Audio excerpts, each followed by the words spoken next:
I would love a volunteer on David's Terrace this year. Right?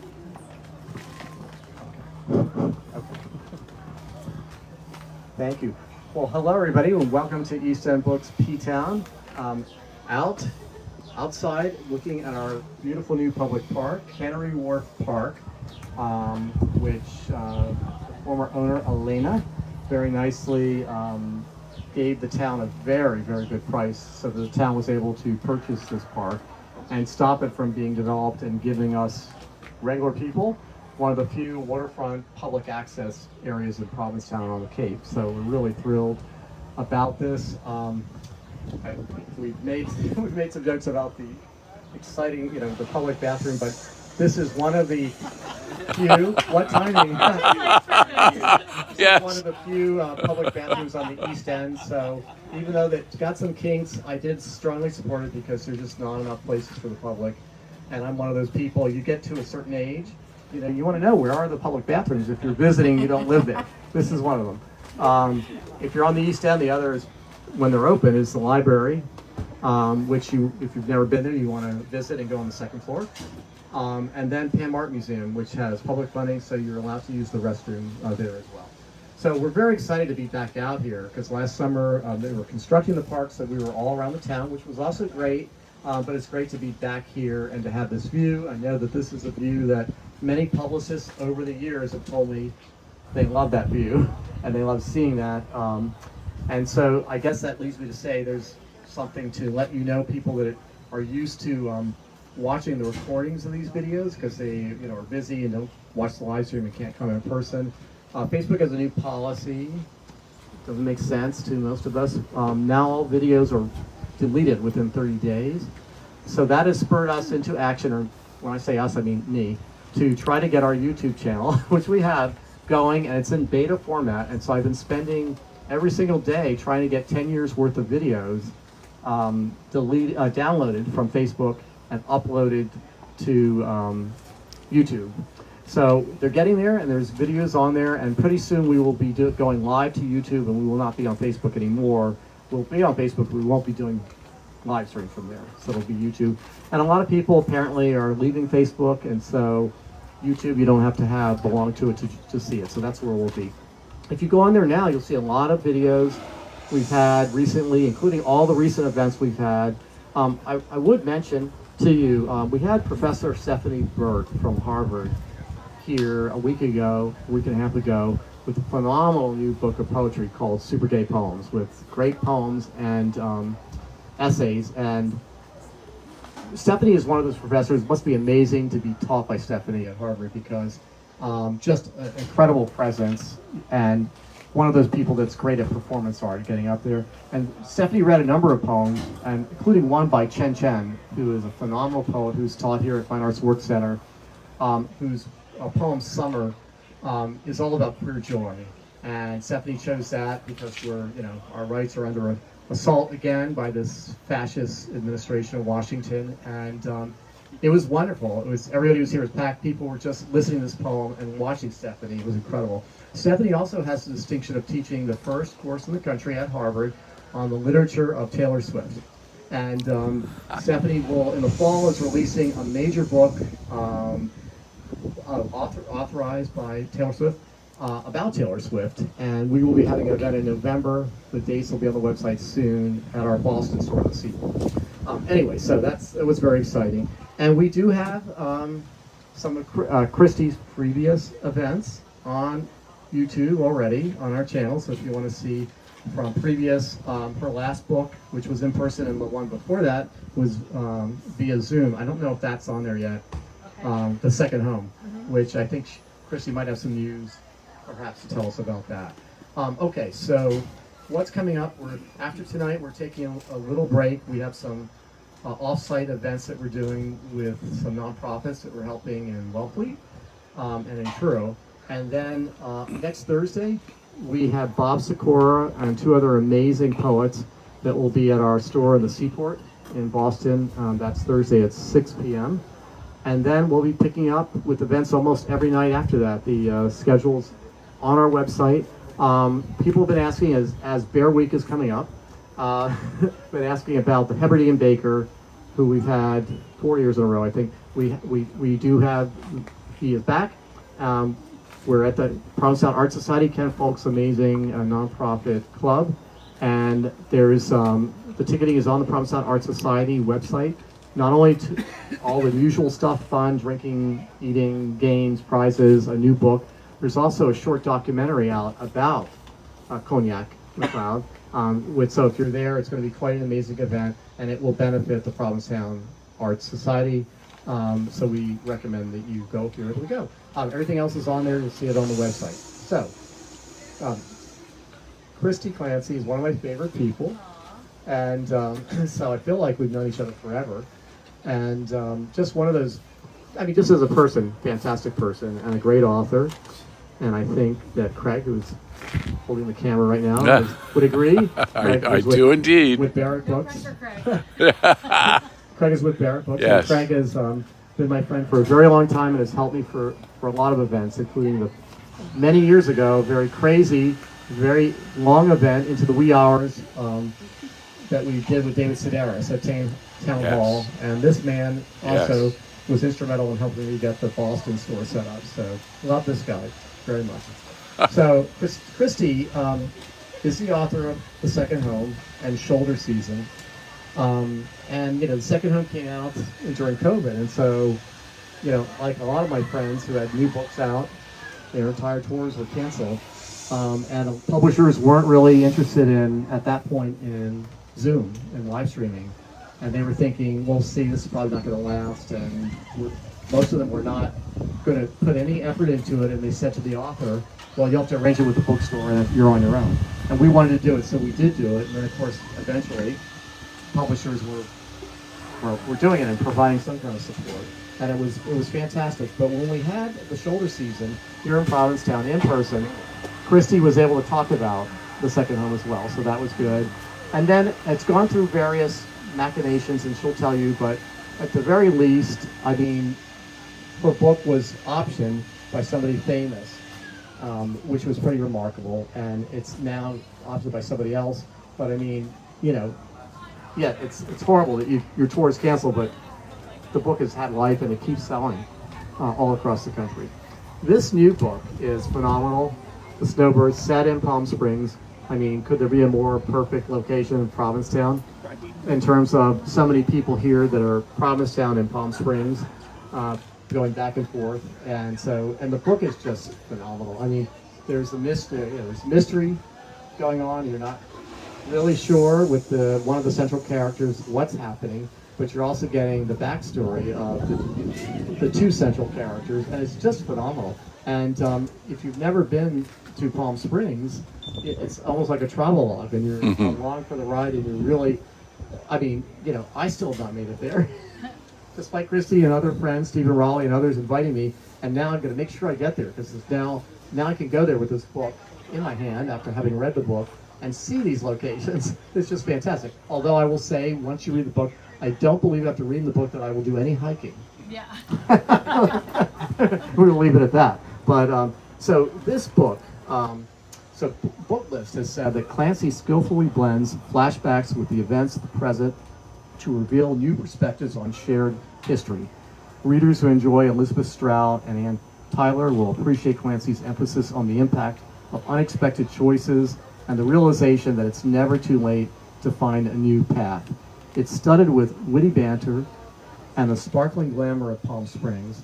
The Snowbirds is great fun, but what Clancy really gives us is a portrait of a marriage with psychological depth and pathos and characters that we can't help but love. So without further ado, I present Christina Clancy. Yay! All right. Isn't Jeff the best? I've been thinking so much about Jeff today. Not only because my husband can't be here, and I know he and my husband have a special bond, but, when my first book was coming out, I remember I was biking around to different bookstores, and this is before COVID, and I was so nervous and excited about my first book, and I'd stop in with what they call advanced reader copies, or ARCs, and so I'd want to give them to the different booksellers, and I was always nervous every time I'd walk into a bookstore. And I just kind of felt like a loser. Like, hi, here I am, you know. And Jeff looked at it, and I remember you were really into it because Rebecca Mackay had written a blurb, and like right away you were super nice. But you were really nice to me. Like, you made me feel like, oh, you're an author and you have a book coming out and you matter. So I appreciated that so much. And then from there we had, so my book came out June 2nd, 2020, and that was during, it was actually the day of the social media blackouts. I don't know if you guys remember that for Black Lives Matter, when everybody made their screens black. And so my publisher emailed and said, we can't do anything to promote your book this week, but this is a really unusual situation, which, like, as an author, just completely sucked. But Jeff was like, we're going to have an event still. We're going to have our Zoom. And we did have the Zoom event with the Walter Library, and it ended up being like really well attended. It was great. And so I just have such a special connection from that. And then when my book Shoulder Season came out, a lot of you guys were there. We were here, and it was really rainy, and we dashed inside, and you very quickly reorganized everything from outside to inside, and we sat inside and did the event. We were all like very steamy from the rain. And then right after that was when that rare COVID variant was announced, having just started right here in Provincetown. So, do you guys remember that? And nobody got sick that I know of. Oh, did you get sick? Oh, both of us. You got sick after that event? Oh, yeah. No, we invited friends over Oh, okay. for an outdoor cocktail. Oh. And guess what? Oh, and it's still, yeah. What's up? Everyone still started sick. right here. Yeah. So, Yeah. but really, I mean, one of the best parts of having a book come out is you get to know booksellers. And not only do you get to know booksellers, but you get to appreciate the work that booksellers do, because you have to recognize that they're the big behemoths online, that you just, like, it's part of the business. Like, you have to sell books on Amazon and so on. But the booksellers actually read the books, and they help promote books that other readers, or that when readers come into the store, they might not necessarily know about. And I just feel like they do such a service for publishing. I think that Amazon is, a lot of the books that they select are based on an algorithm, like what they think readers want, you know, keywords or topics. And but they don't read how the books are put together and how they're structured. And so the work that booksellers do is just so incredibly valuable. And I always love supporting independent booksellers, and to get the support to do events like this is so great. So thank you so much, Jeff. Thanks. And so it's interesting to talk about the Snowbirds here. First of all, if you're an author, don't write 3 books that start with the letter S, because every time I talk about my books, like, Shoulder Season, Snowbirds, I'm like, which one am I talking about? But the Snowbirds it's funny to talk about right now because it's set in winter, and it seems kind of distant from Provincetown. Yeah, and so I'm here and I'm thinking so much about The Second Home, which was set in Wellfleet and is, you know, very much like a part of my connection to Cape Cod. The characters lived right on Pearl Street that I imagined, and my character Michael and his ex-wife and her wife lived together in an area like just half a block from here is where I pictured it in my mind. So this is very much like home for that book, and but it's also home for my new book, because so many people in Palm Springs spend time in Provincetown also. I think both in the makeup of they're both very gay towns. They're both very joyful, happy places, the way I think of them. And there's also like a freedom of expression that I find really wonderful. It was interesting, Ted's here, and I was talking to him earlier about how we had been at a dinner party at his house a few years earlier, and he was telling us, or we just had so much fun. It was so great. There was this very dispersed people, and when we were there, I just kept thinking, like, I want to live here. I want to be part of this life. I want to be around people like this who are cool and open and fun and love meeting other people. And I think that's kind of how I feel when I'm in Palm Springs. I feel like there's a certain joie de vivre that we just kind of enjoy when we're there. And why not? Because Wisconsin winter is really rough. as anyone who's ever. And winter in Provincetown is rough. Like it's not like you guys can't relate to how hard winter is. And when I started writing the book, I think like one of the things at the heart of the novel was my editor had made a comment that, we were talking about the book. She said, I think it would be great if you wrote a book set in Palm Springs, because I know you spend a lot of time there. And we were talking about how there's kind of this like moral attitude about whether it's wrong to leave the Midwest in the winter, like or even the East Coast where she was from. But like, does it represent a weakness that you're not tough enough to stick it out to spend a winter, and also the people who don't enjoy or don't spend not enjoy, people who don't shoulder their way through winters are kind of weak. Like they're morally lax. They're what? Fluffkins. Yeah, fluffkins. Yeah, they're and I thought that was so interesting because you do kind of think that when people don't have winters that they're kind of shallow, but yet I suffer from a hatred of winter. I don't like being cold. I'm always cold. I'm always seeking warmth, and I started going to Palm Springs in 2012, I think, and I was on a girls' trip. I didn't know if Palm Springs was in California or Florida. I never knew anything about it. And I don't know what it is. The minute the plane landed, I just connected. And not everybody connects with Palm Springs the way I did, but I just felt like I was kind of home. And I think some of that might be because I'm from Denver originally. And I really love that clarity of light that you have in Palm Springs. It's almost like the south of France, like where the light's just so clear and so bright. And I love being in that space, and I love the warmth. I love, like I said, the fun that people were having. Like you go there and immediately it seems like everyone's smiling and they're just happy.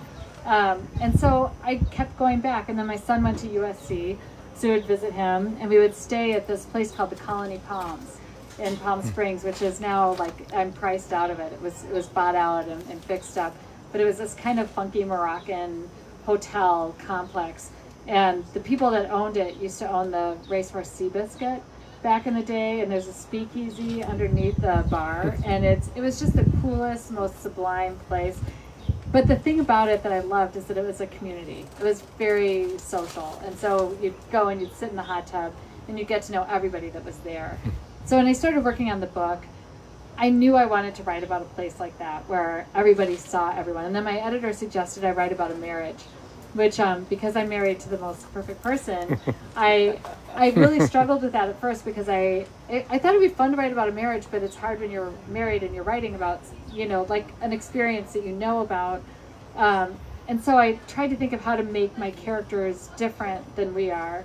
But yet I also wanted to write about what it's like being in midlife and trying to figure out, well, what do we do now? Like, we don't have kids at home. We have all this freedom. And I didn't see any books that were being written about this like middle-age time of life. And so I also thought, okay, if I'm writing about marriage and I have a couple that I know they're coming from the Midwest and they're going to go to Palm Springs. I knew the whole time it was going to be about snowbirds. But I thought, I don't want to write about divorce. Like, I thought I'd have a character who's thinking maybe I don't want to stay together. And it seemed kind of predictable in a way too. Like, let's, every marriage problems, let's move to Palm Springs and see what happens. And I thought, instead of thinking, should we divorce? I thought, what if I changed it around and I decided, what if I wrote about a couple that's trying to decide whether to get married? Like, whether after a lot of time when they know each other and the stakes aren't quite so high. Like they could each walk away if they want to. Like, what would happen? Would they decide to be together? And I don't think it matters if you've been with someone for that long, as a married couple, or if you've been together as partners and you've never gotten married, like my characters Kim and Grant. You after you've been with someone for 30 years, you know them really well. Your life changes. You're thinking about retirement, and you're like, oh my gosh, we're going to spend so much time together, and what's it going to be like? So I just thought that was kind of interesting. Plus, I used to work at a university, and most of the people I knew there lived in different towns, and the people that they were married to, or that they were had partnerships with, and a lot of them weren't married. Like, it seems like an unconventional choice, but actually, since the book has come out, I've met so many people who have never been married. So Kim and Grant have been together 30 years. They have 2 kids together, but they've never tied the knot for a lot of reasons. So they're trying to decide whether or not to get married or not. And so they're just working through all those issues. Like once you know someone for 30 years, you don't stay together for the same reasons that you get together. You know, so I was just trying to think, well, what would they, what will they do? So that's kind of the genesis of the book and where it came from. And so I'm trying to, when I was working on the book, I also thought because of the Colony Palms, how it was so social and everybody got to know each other, I thought, wouldn't it be interesting if everybody had a chance to see themselves in their relationship through the lens of other people? And so originally the book, I thought it'd be really fun to write it where Grant goes on a hike and he doesn't come back.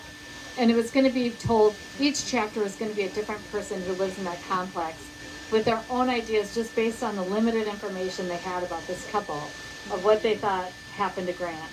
But then I got kind of into my character's voice, my character Kim, as she's kind of stewing about their relationship and what should happen. And I thought, well, instead I'll have most of the book be, you know, from Kim's perspective where you find out what she thinks, yet you bring in all these other people. Because what I found when we started spending time in Palm Springs, we bought a condo there in 2020, and we just started meeting all these amazing people. But we just realized everybody has an idea of what your relationship's like and who you are and what you're like. And it's interesting coming from Wisconsin where the social mores are really different. You know, we're different in Wisconsin than they are in Palm Springs. We just are, you know, they're, and I didn't want my characters to be super conservative because I thought, you know, that's kind of easy, you know, like everyone would expect a couple that's kind of conservative to clutch their pearls and be like, oh my goodness, everything that's happening in Palm Springs. So and that's why I decided to make them be from Madison.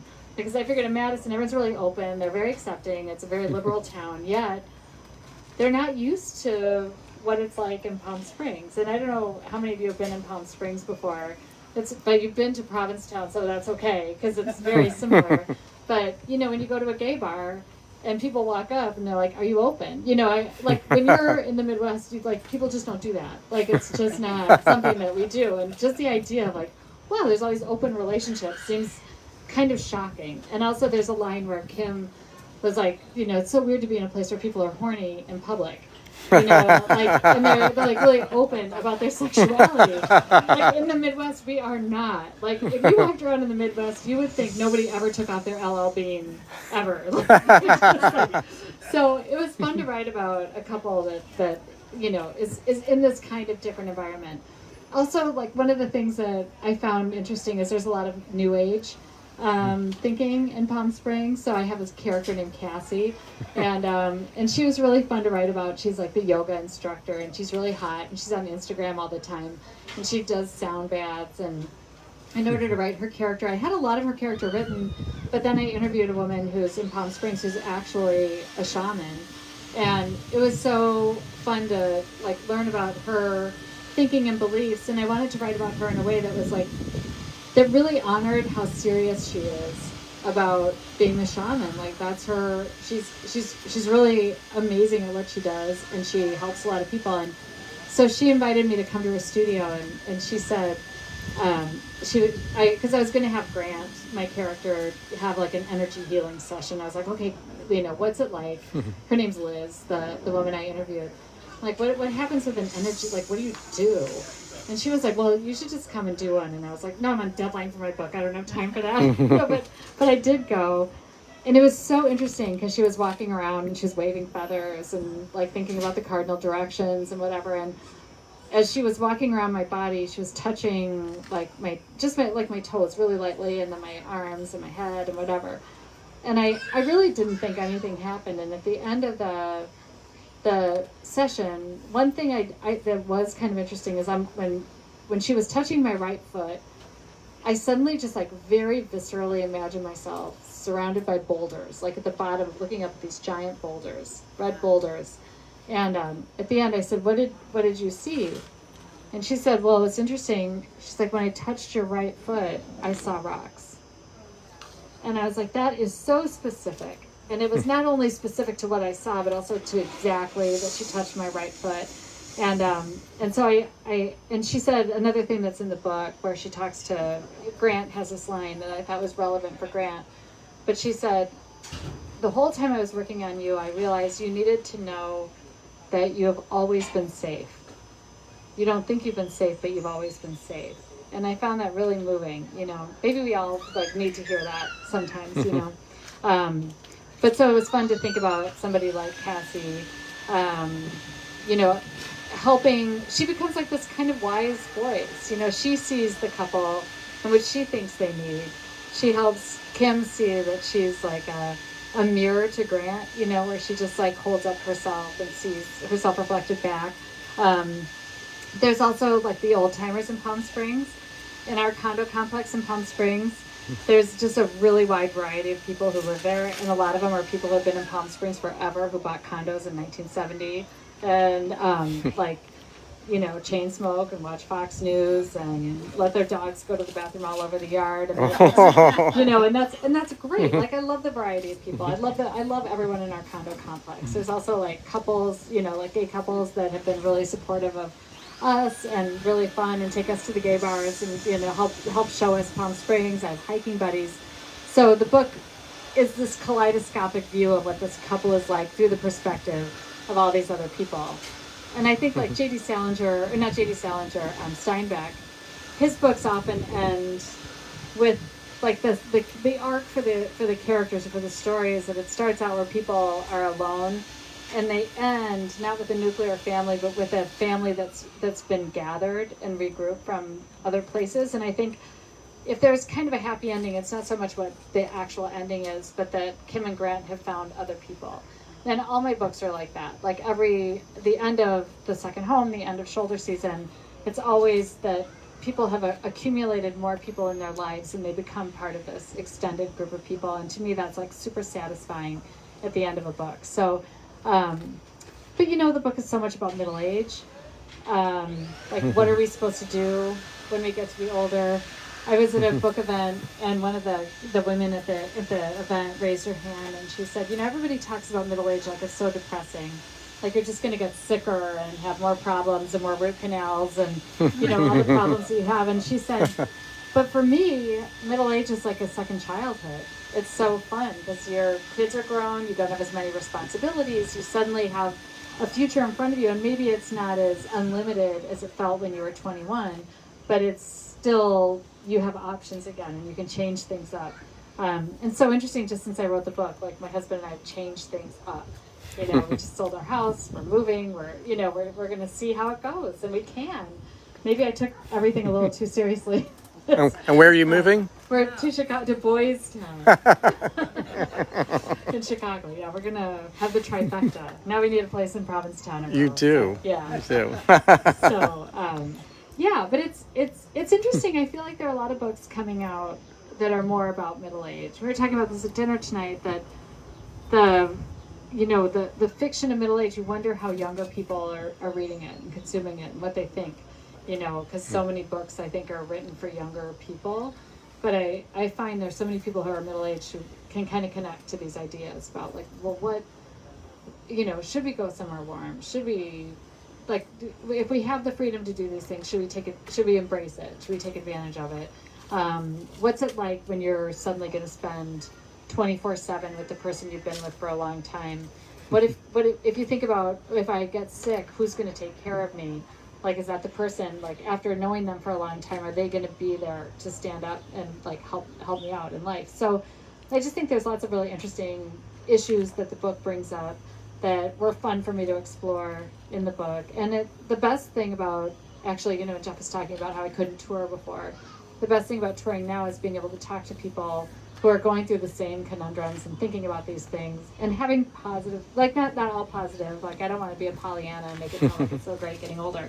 But there are great things about it, and it's fun to be able to go to different places like Palm Springs. So I don't know if you guys have questions, but I would love to. You're not going to give us a little preview? A preview of the book? Of the Snowbirds? Yes. Do you want me to read some of it? That would be nice. Oh, great. Like a little Do you mind if I something. borrow Yeah. your pen? Oh, thank you, Ted.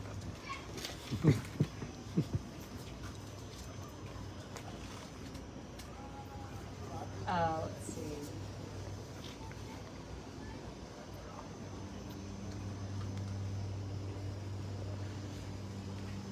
While Christy's finding her chapter, I'll mention that on August 15th for people in Provincetown, we're going to have a really special event at the Commons that I'm co-hosting that's going to benefit the Theater Offensive from Boston, which is building the first theater. It's going to be in the Fenway, the first theater it's for everybody, but it's focusing on black,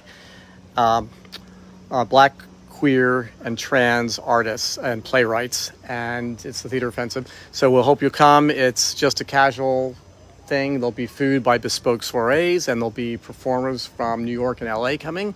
There'll be something out soon about it, and there's already something on our website and on our Instagram about this event, and it all benefits the Theater Offensive. That's amazing. Okay. I'm so glad you guys are doing that. Okay, so this is when Kim is talking about going to Palm Springs. Her ex-husband Basil is gay, and he has a place in Palm Springs, and he is, telling her that he can use it, they should go. So she's thinking about it. What was holding us back?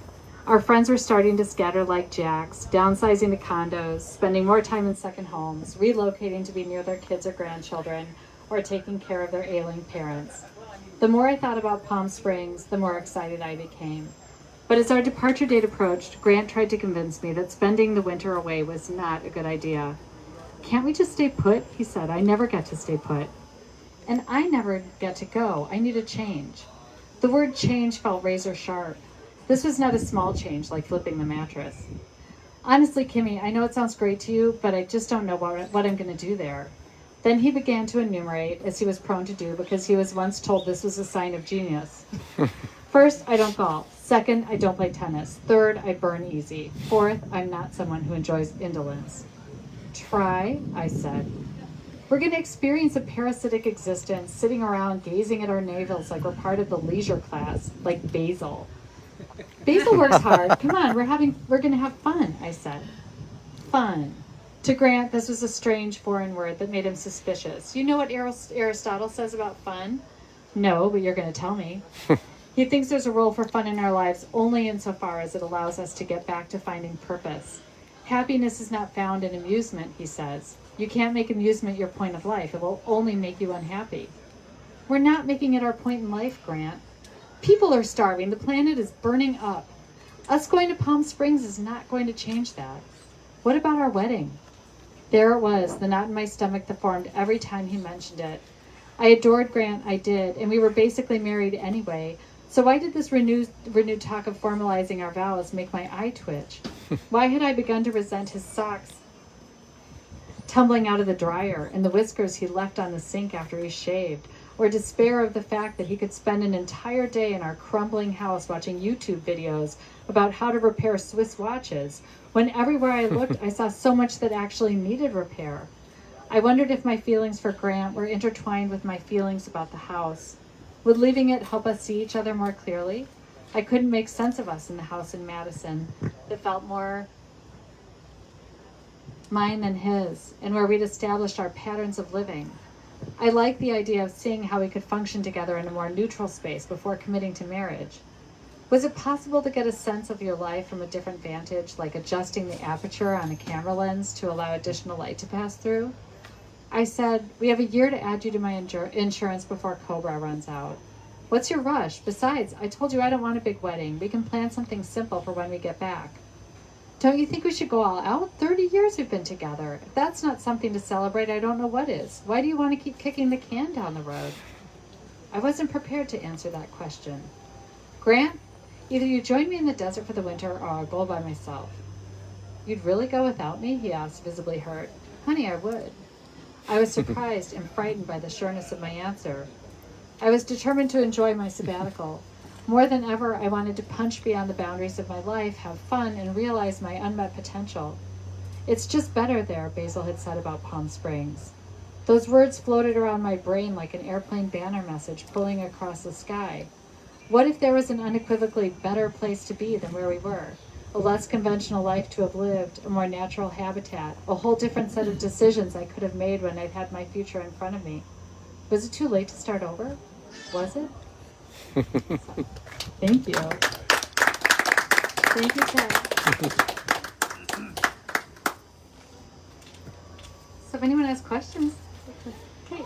So, one thing that really jumped out at me in reading the book once you've arrived in Palm Springs and your arrival at this complex, and I can completely picture how that unfolded, having experienced something similar here in Provincetown as a newcomer, and to be so embraced and welcomed is unusual for a straight white female. Really, to be really asked in like that. No, I don't mean in Palm Springs, but just that experience of a middle-aged or older middle-aged person walking around to come to this place as a cisgender woman with a family and the whole thing, and to be embraced like that was really powerful. And I felt I had found my people in a way that I didn't in straight communities. I love that. And I remember talking to you about that. And by the way, Kate is who I interviewed when I was working on the second home, so all my real estate information about the second home came from Kate. But yeah, I mean, you were talking about being embraced by a community, and it is interesting. I think you could move to a lot of places in the United States and spend a whole year and not meet another person. You know, but you come to a place like Provincetown or Palm Springs, and you do feel, and I feel like I was really welcomed into Palm Springs. People reach out to you as it. I feel like I was given a grand tour by any number of people when I first moved here, and it kind of felt like that for him and Grant when they were suddenly adopted by all these amazing characters, and these, you know, people who really cared for them. Yeah, that's really moving. And I do think that, I mean, some of it I think is, I mean, a lot of people talk about when you're middle-aged, you become invisible. I have really complicated feelings about that. I don't know if, you know, I mean, I think you're seen differently for sure. But I think one thing that I feel when I'm, especially like when I'm in Palm Springs or Provincetown, I feel like as a middle-aged woman, gay men don't really care that you're like you're just a person. You're interesting. You're seen really like for who you are, and you're seen wholly. And it says a lot about the community here that that's the case. And I can't imagine like why there would ever be discrimination against that community when they're so open and wonderful to respond to other people in that same way.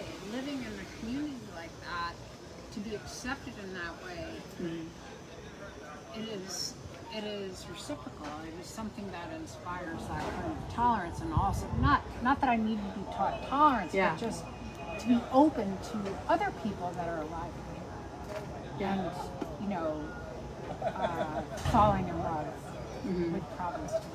Yeah, and I think, I mean, I just think there are certain communities that maybe you're drawn to it also because that's the kind of person that you are, you know, like you fit here, you know, and not everyone would just move to Provincetown, but you did, and you were totally embraced, and it's wonderful. And I felt like in Palm Springs, when we moved there, I mean, it always takes a while to get to know people, but I do feel like people are into meeting new people, and they're excited you're there, and they want to get to know you, and it just is a wonderful feeling to be embraced by a community. I actually feel like Madison's a lot like that.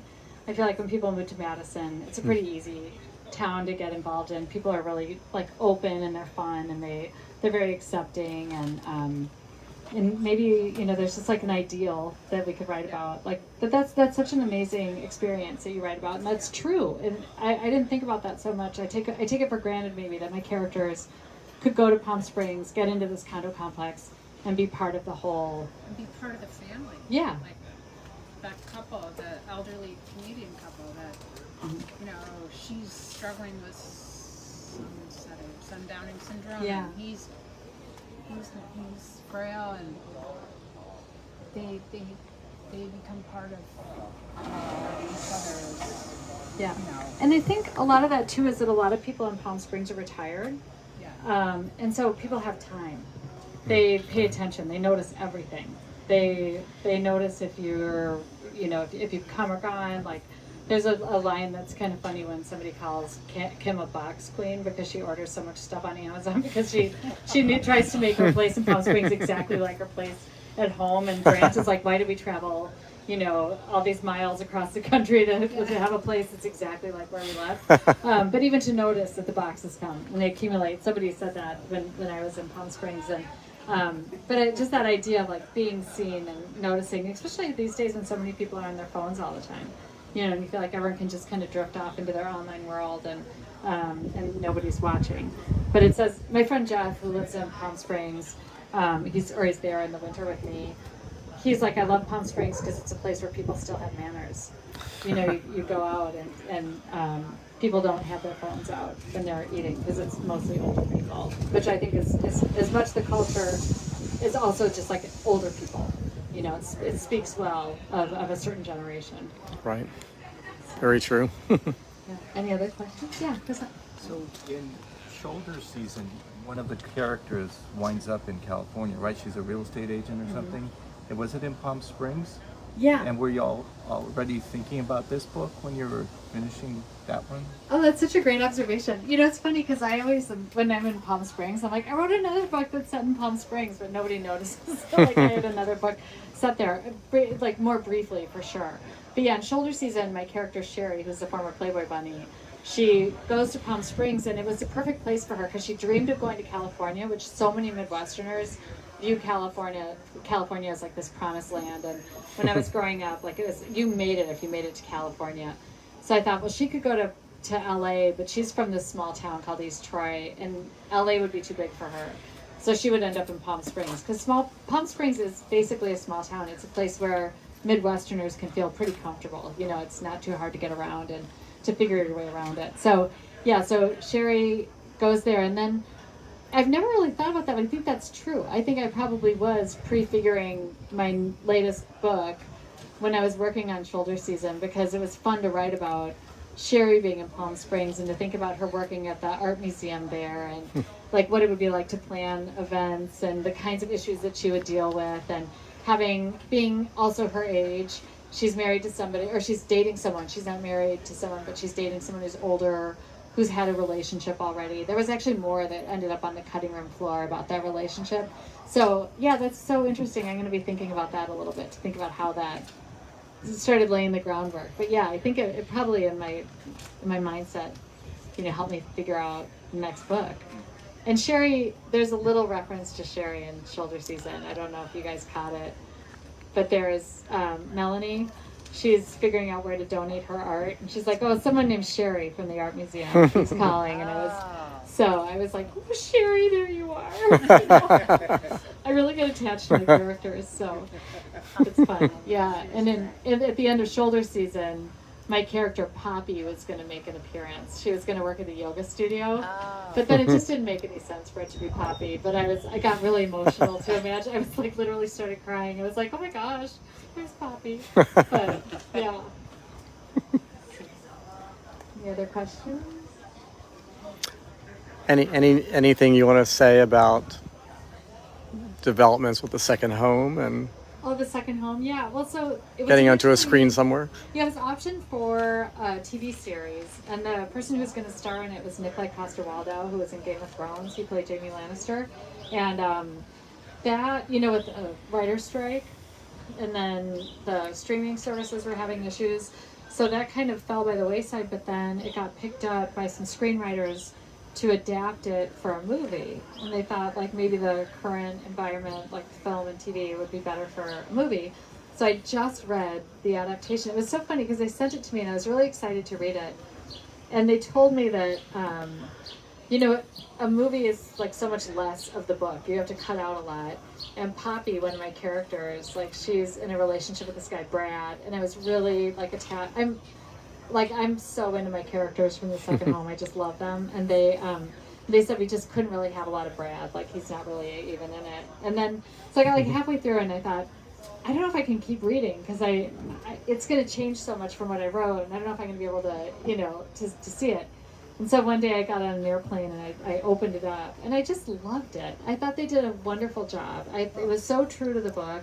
and it was really moving. And they kept almost all the same dialogue that I had used, and it's fun to read a screenplay. You like to see how they have to keep the story moving and how it has to focus on something. So I don't know. I think they're shopping it around now. Other people know a lot more about Hollywood. I try not to get too invested because to me it feels like somebody said in publishing, they underpromise and overdeliver.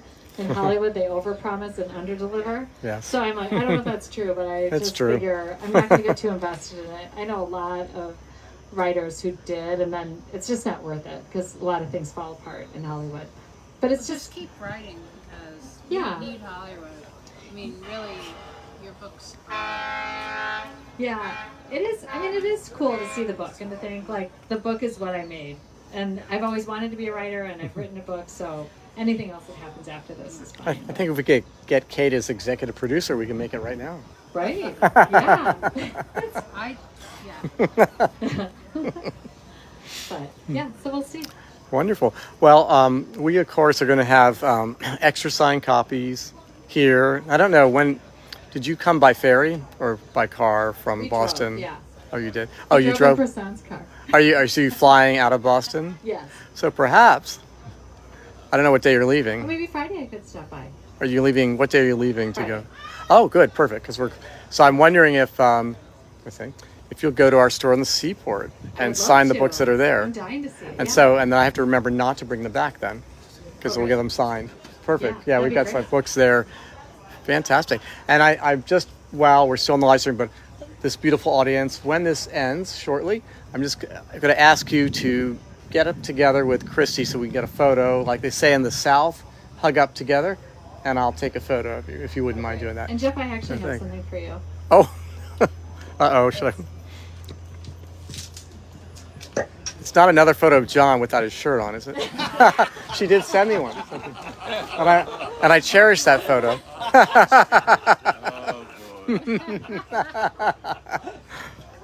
Hello. Oh my God, this is great. Now I really have to finally get to Palm Springs. Yes, you do. With We all talked these about friends. opening a bookstore in Palm We Springs, did, Jeff we and had I. talked about it, but oh, this is beautiful. Thank you. so- I'm going to wear it when I finally get there this winter. Yeah, come visit. Thank you Thank so you. much. And if you haven't read Christy's previous books, get those books. You can get them in store or on our website. And the new book is just fantastic. So I hope we're going to see this as a series or a movie. But I know you mentioned maybe it'll be a series, We'll see. which would be very exciting.